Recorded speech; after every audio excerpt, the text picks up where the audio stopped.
우리 하나님 말씀 보겠습니다. 하나님 말씀은 골로새서 4장 말씀을 보겠습니다. 골로새서 4장 2절로 6절 말씀입니다. 골로새서 4장 신약 성경, 제가 가진 성경으로는 327쪽에 있습니다. 골로새서 4장 2절로 6절 말씀을 교독하고 끝절은 같이 보겠습니다. 2절을 제가 먼저 봅니다. 기도를 계속하고 기도에 감사함으로 깨어 있으라.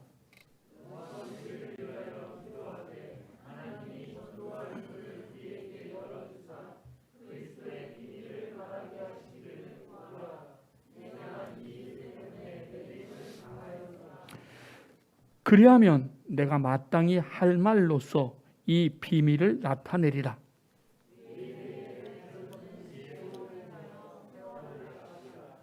함께 너희 말을 항상 은혜 가운데서 소금으로 맛을 냄과 같이 하라.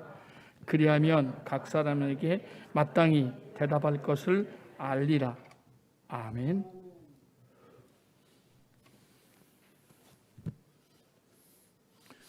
예, 오늘도 주님의 말씀이 우리 길에 빛이 되고 또 등이 되는 놀라운 생명의 말씀이 우리에게 임하기를 원합니다. 시인의 고백처럼 사슴이 시냇물을 찾기에 갈급함 같이 찾는 이에게 공급하시는 생수, 공급하시는 양식을 경험하는 우리 귀한 예배의 시간, 말씀의 시간 될 수 있기를 주의 이름으로 축복합니다. 아멘. 여러분, 지난 한 해를 마무리하면서 가장 생각나는, 가장 인상적인 두 단어를 한번 꼽아보라면 어떤 단어를 꼽아보시겠습니까? 어떤 단어를 떠올려 보시겠습니까?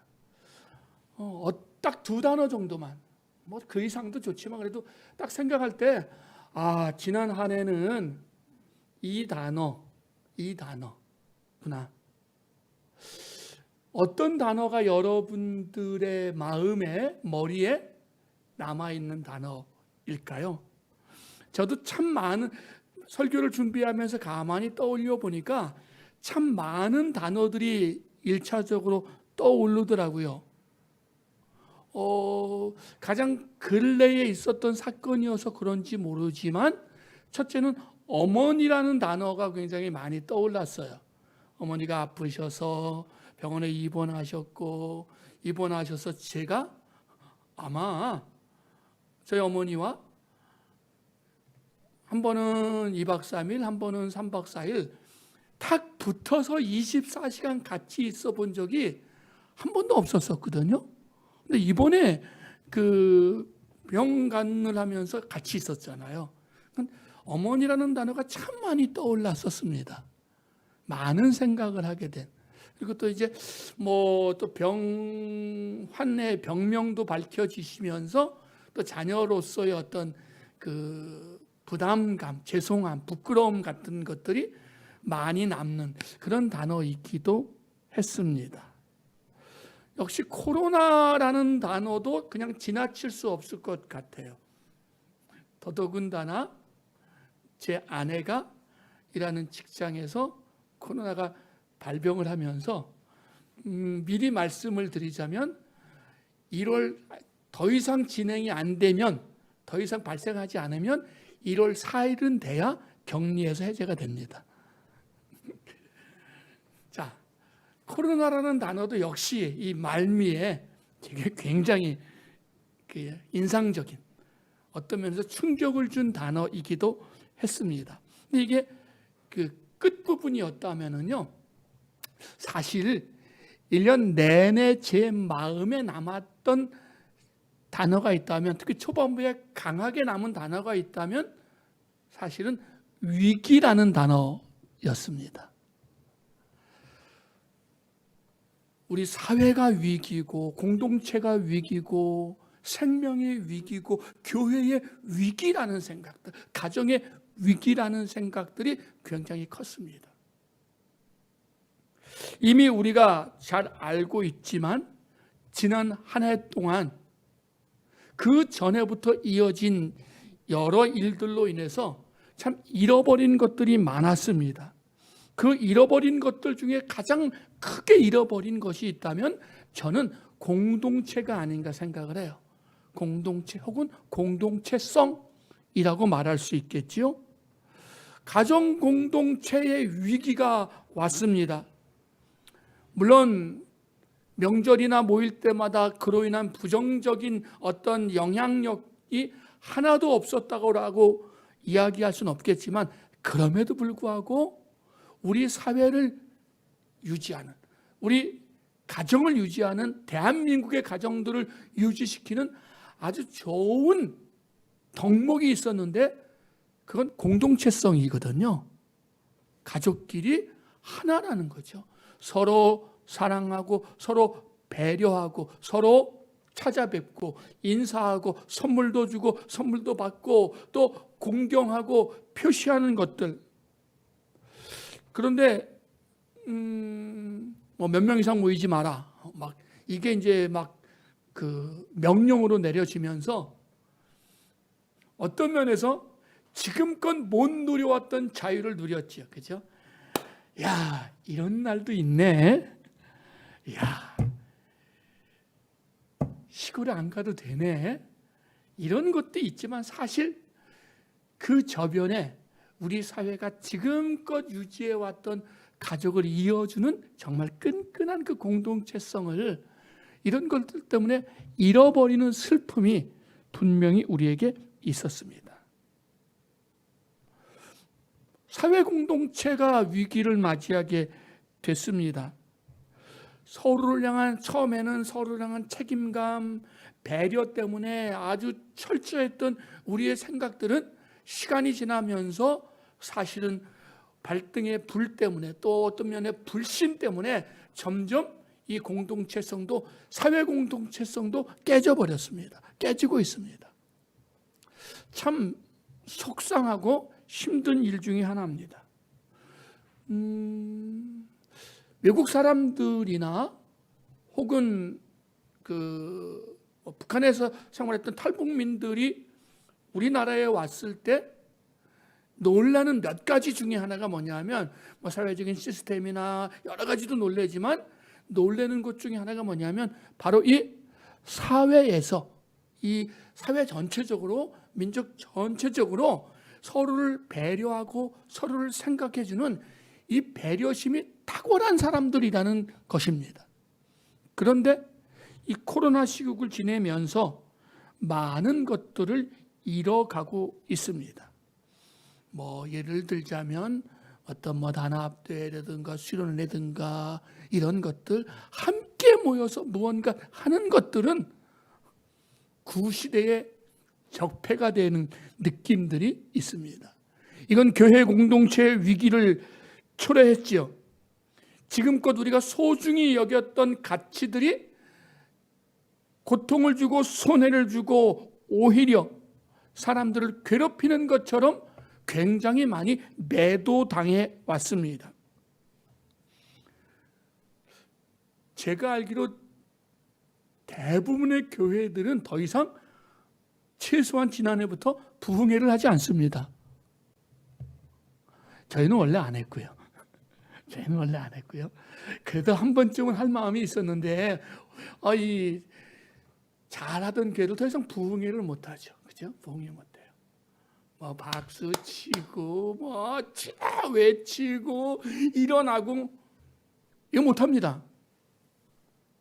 수련회, 성경학교 이거 못합니다. 기도원 못 갑니다. 지난주에 제 친구 목사님들 카톡방에 있는데 목사님 한 분이 올렸어요. 어디 요즘 집회하는 기도원 아는데 없느냐, 아는 사람 있으면 좀 올려라 하는데 요즘 기도원들이 예전에 집회를 잘하던 기도원들이 거의 다 안 해요. 거의 다 안에서 아주 큰 데는 모르겠지만 거의 다 안에서 우리가 소소하게 알고 있던 기도원 중에 집회를 하는 기도원이 하나도 없는 거예요. 야, 큰일이다 생각을 했습니다. 2021년에 제 마음속에 각인된 단어, 첫 번째 가장 중요한 단어는 위기라는 단어입니다. 두 번째, 제 마음속에 각인된 단어, 그리고 정말 간절한 단어가 있다면 그것은 회복입니다. 제 마음에 초창기에 위기라는 단어로 인해서 제가 많이 버거워하고 제 마음의 부담감, 마치 어깨에 마음에 돌을 올려놓은 것 같은 마음이었다면 후반기 들어서 제 마음에 꾸준히 일어나는 자꾸 이렇게 뭔가 자꾸 뜨끈뜨끈한 게 올라오는 것 같은 그 단어가 있었는데 회복이라는 단어였습니다. 하나님이 회복하시리라. 하나님이여 회복의 때가 언제이십니까? 하나님의 회복을 갈망합니다. 하나님의 회복을 기다립니다.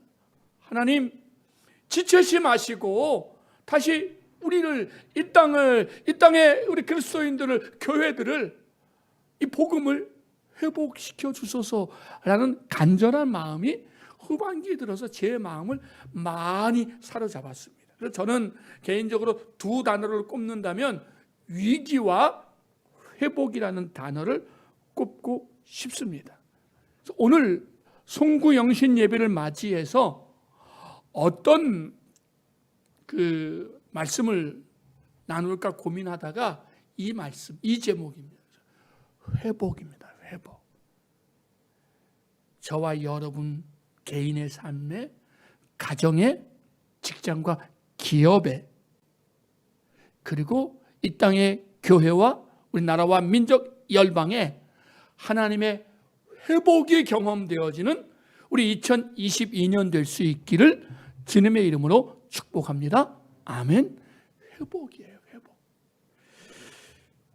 이 회복의 이야기를 어디에서 찾았느냐? 골로새 교회에서 회복의 이야기를 나누어 보려고 합니다. 당시에 골로새 교회가 당하고 있던 위기는 어떤 위기였을까요? 첫째는 외적인 위기가 있었습니다. 극심하진 않았지만 이것이 쓰여졌던 AD 60년대 한 중반쯤에 이제 로마 제국의 영역에 속한 그 모든 영역에는 그리스도교가, 기독교가 점점 핍박이 가중되어지고 있었습니다. 그래서 예수를 믿는다는 것은 이제 눈치를 봐야 하고 외면을 당해야 되고, 심한 경우는 공직 있는 자들은 공직에서 쫓겨남을 당하고 점점 핍박이 현실로 느껴지는 상황이었습니다. 근데 정말 큰 위기는 무엇이었느냐 하면 핍박보다, 외적인 위기보다 더 무서운 위기는 내적 위기였습니다. 이제 막 태동하기 싹이 났던 이 초대교회, 이 골로새 교회도 내적인 위기가 있었는데 그것은 첫째, 잘못된 신학, 잘못된 구원관이었습니다. 첫째, 그들은 예수님이 하나님의 아들로 모셨다는 것을 부인했어요. 무슨 얘기냐 하면 이런 이야기예요. 아니, 신이 거룩한데 어떻게 이 더러운 육신을, 이 썩어 없어질 육신을 입고 어떻게 신이 와? 아유, 거짓말이야. 예수는 이 땅에 하나님의 아들로 온 게 아니고 우리가 그냥 그렇게 눈에 그렇게 보였던 것뿐이야. 이게 이제 후대에 소위 말하는 영지주의로 발전을 하는데, 아직 영지주의까지는 가지 않고 그렇게 막 이제 몸집을 키워가는 중이었어요. 예수가 하나님의 아들로 이 땅에 육신으로 왔다는 것을 교회 내에 있는 사람들이, 복음을 믿는 사람들이 부인하기 시작했어요. 점점점, 야, 무슨 소리야. 아이고, 예수가 무슨 하나님의 아들이야. 예수가 무슨 뭐 구원이야. 예수가 무슨 육신으로 왔다 그래. 육신으로 오면 하나님의 아들이 아니지. 라는 것들이었습니다. 여러분 기억하십시오.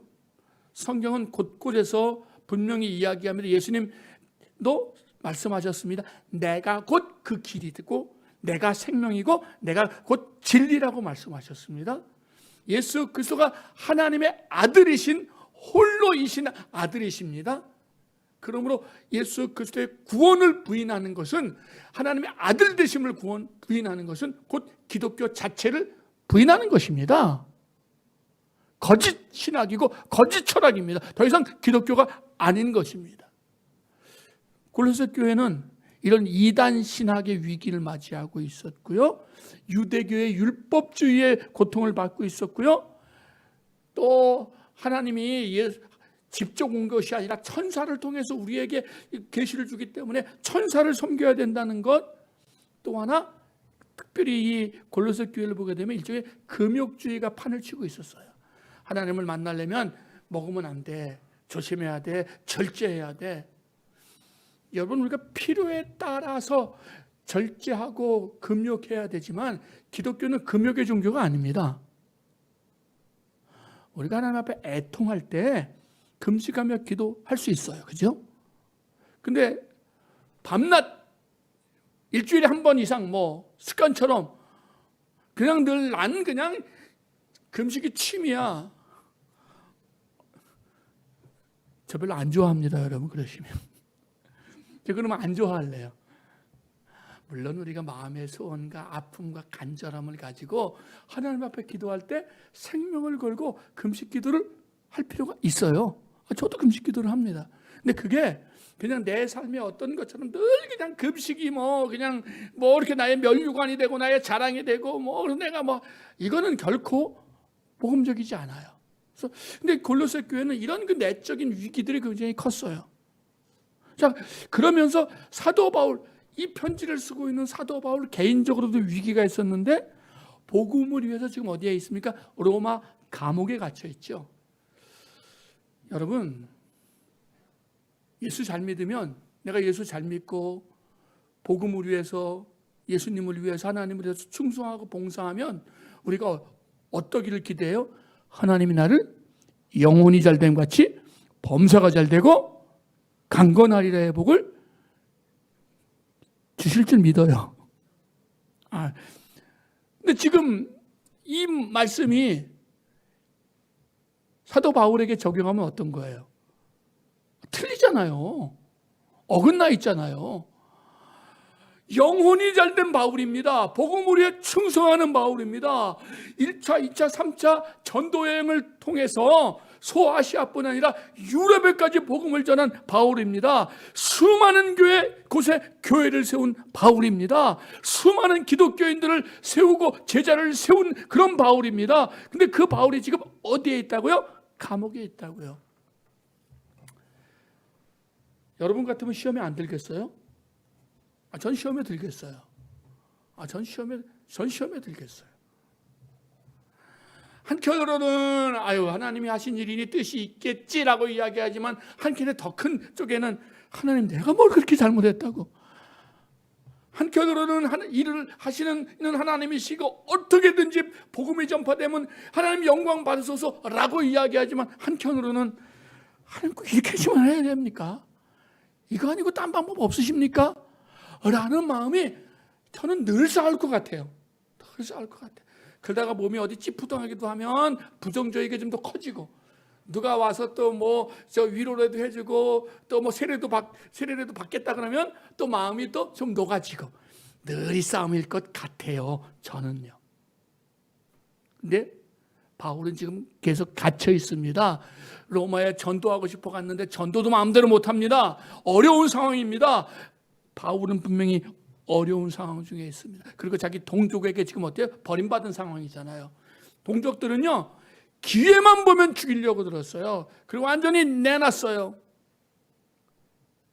이런 위기 속에 있습니다. 내적인 위기, 외적인 위기, 교회의 위기 속에 바울이 있습니다. 자, 이런 골로새 교회의 사도 바울, 위기를 만난 교회의 위기 중에 있는 바울이 어떻게 하면 이 위기 중에 벗어날 수 있고 승리할 수 있고, 아니 회복할 수 있는가를 이야기합니다. 그 회복의 방법이 뭐라고요? 오늘 본문을 보니까 첫째는 너희가 어떤 자가 되라, 기도를 계속하고 기도에 감사함으로 어떤 자가 되라? 깨어 있으라 라고 이야기해요. 회복의 첫 번째가 뭐냐 하면 저는 깨어 있으라 라고 봅니다. 여러분, 지난 2년 어떠셨습니까? 제가 이번 주 주간에 우리 코로나 이후에 오랫동안 그 전부터 건강상의 문제 여러 가지로 뵌 지가 만 2년이 넘는 우리 지체들과 있는데 통화를 오랜만에 좀 했어요. 그 전에는 주로 이제 문자를 통해서 하다가 오랜만에 통화를 하면서 그러시더라고요. 그동안에 그분도 변화도 많고 여러 가지 일도 있었는데 그러더라고요. 목사님, 오래 안 나가니까 안 나가도 될 것 같은 생각이 들어요. 그래서 솔직한 말씀이라고 제가 좋아해서 솔직한 이야기다. 솔직한 이야기다. 여러분, 우리가 매주마다 나올 때 어떤 때는 솔직히 습관적으로도 나온다고요. 그냥 의뢰에 가는 건 줄 알고 나왔어요.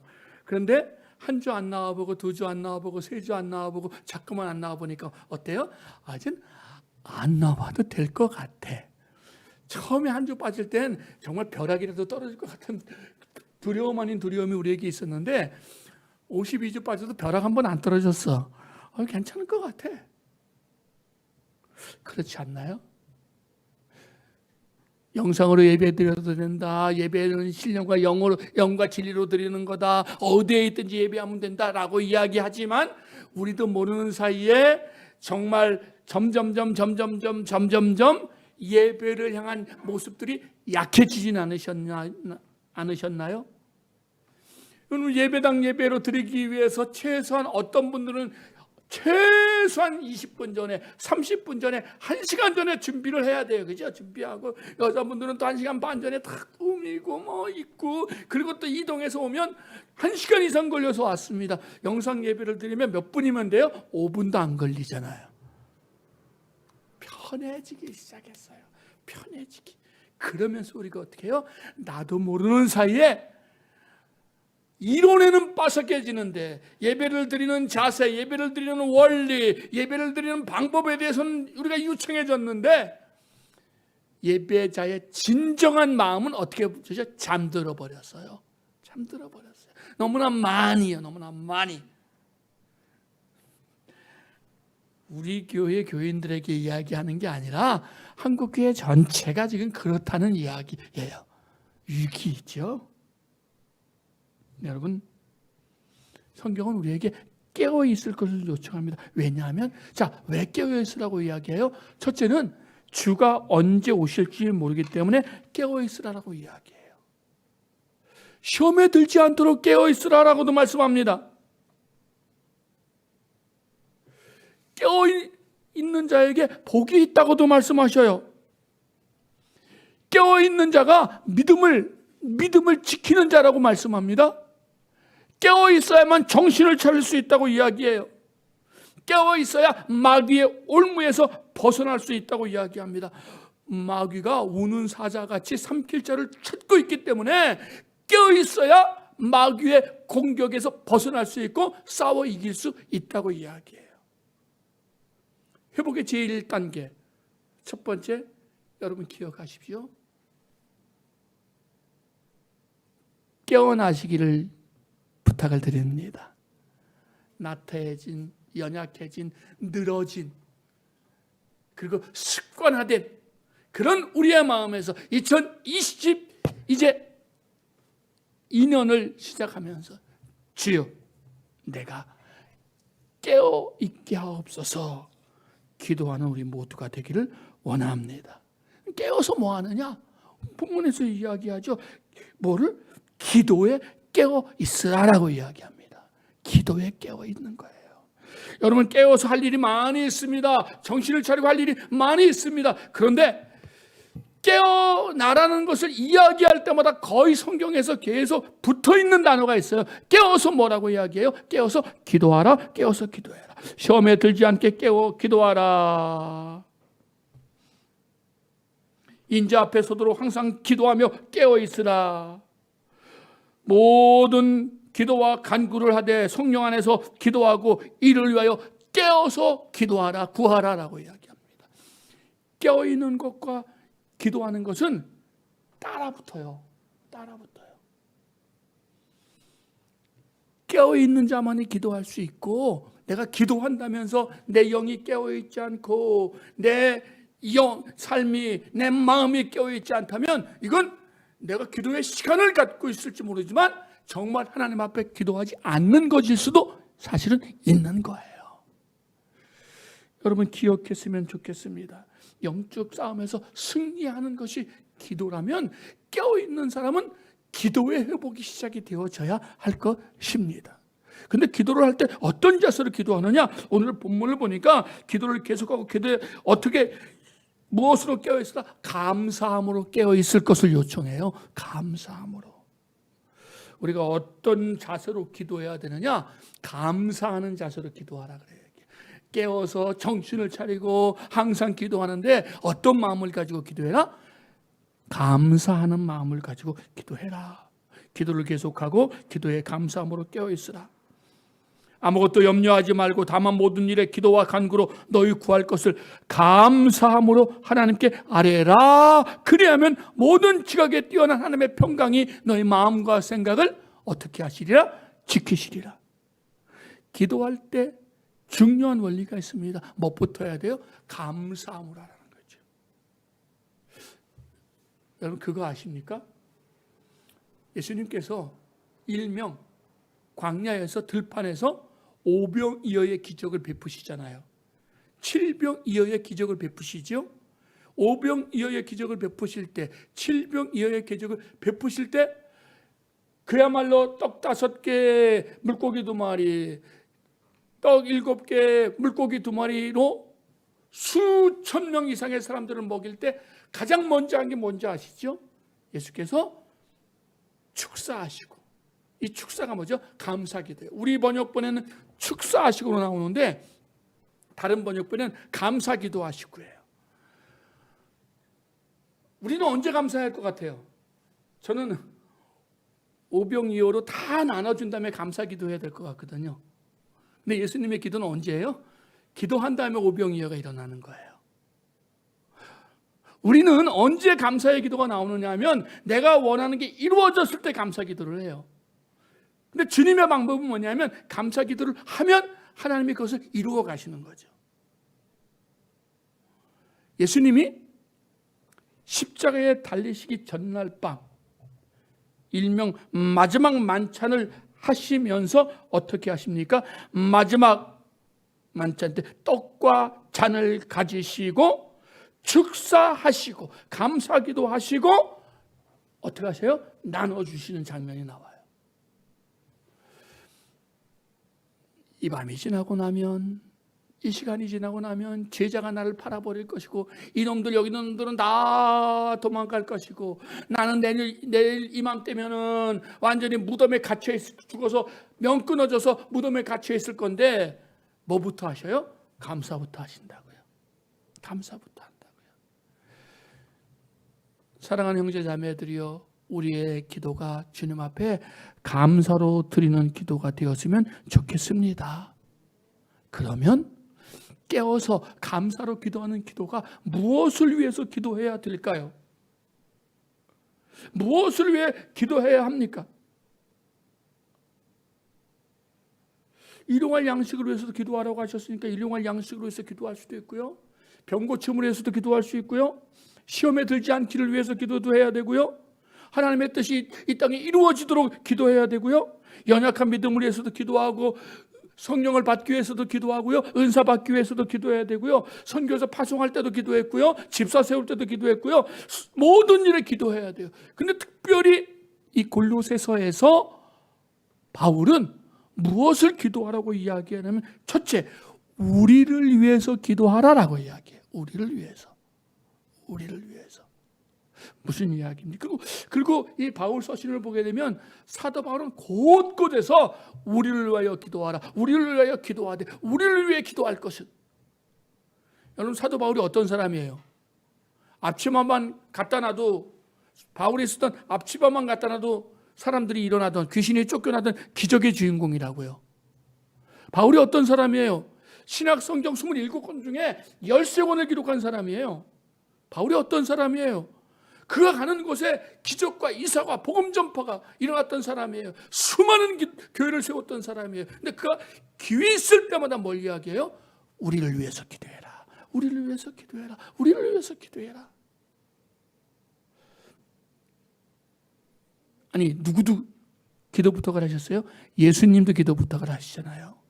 겟세마네 동산에서 기도하되 하도 마음이 괴로워서 기도하러 가시면서 제자들 3명 데리고 가서 어떻게 하라고? 너에게 깨어 있어라. 깨어서 뭐 하라는 이야기에서 기도하라는 이야기잖아요. 몇 번을 부탁하시잖아요. 2번이나 부탁하시고 또 얘기하고 또 얘기했어요. 예수님도 기도가 필요했어요. 바울도 기도가 필요했어요. 우리가 깨어서 해야 될 아주 중요한 일이 있는데, 정말 이 시대, 위기의 시대, 이 코로나 유행의 대유행의 시대에 우리에게 정말 필요한 회복이 있다면, 저와 여러분이 정말 저와 여러분과 함께 있는, 함께 신앙생활하는 동역자들을 위한 기도가 회복되어지기를 주의 이름으로 축복합니다. 예수님도 기도 부탁을 하신다니까요. 바울도 기도 부탁을 한다니까요.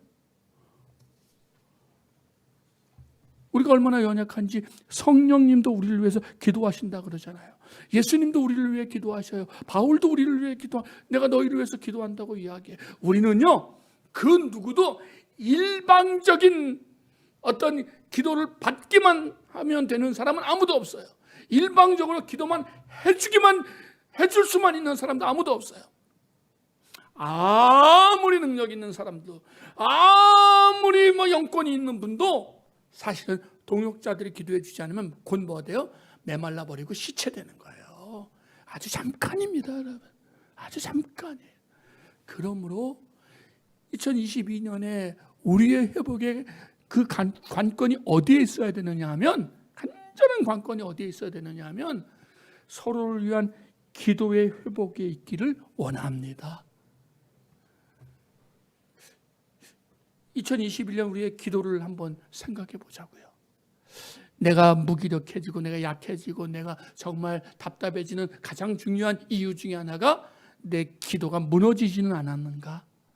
기도가 회복되면 능력이 회복되면 하나님이 원하시는 역사와 응답들이 우리를 통해서, 우리 교회를 통해서, 한국교회를 통해서 다시 한번 일어나게 될 줄 믿습니다. 무엇을 해서 기도해야 된다고요? 오늘 본문 4장 3절을 보니까, 또한 우리를 기도하되 하나님의 전도할 문을 우리에게 열어주사, 전도할 문이 열리기를 위해서 기도하라 라고 이야기합니다. 코로나 시대의 2년을 지나가면서 우리가 위기하는 것의 가장 큰 위기가 뭡니까? 저도 그렇고 여러분도 그렇고 대부분의 한국교회가 위기인이라고 말할 수밖에 없는 게 뭐냐면, 우리는 어디 가서 예수 믿으라는 소리를 못한다는 거죠. 전도에 대한 그 영혼에 대한 구원에 대한 그 열정들이, 마음들이, 사모함들이 우리 가운데 사라져 버렸다고요. 괜히 어디 가서 예수 믿으라 그러면 괜히 광신도 비슷하게 욕먹고, 예수 믿으라 그러면 이단 취급받는 거 아닌가, 예수 믿으라 그랬다가 괜히 욕하면 하나님 영광 가리는 거 아닌가 등등의 생각 때문에 우리는 더 이상 우리 스스로 입을 벌려서 영혼 구원에 대한 이야기, 예수 구원에 대한 이야기를 이제 입 받았어요. 나만 받았나요? 너무 잊어버린 거예요. 우리의 위기는 사실은 예배는 영상을 들어서도 아니고요. 우리의 위기는 교회에 못 나와서도 아니고요. 우리도 모르는 사이에 더 이상 구원받을 영혼에 대한, 예수 믿을 영혼에 대한 복음 전파에 대한 열망과 사모함이 사라져버린 거예요.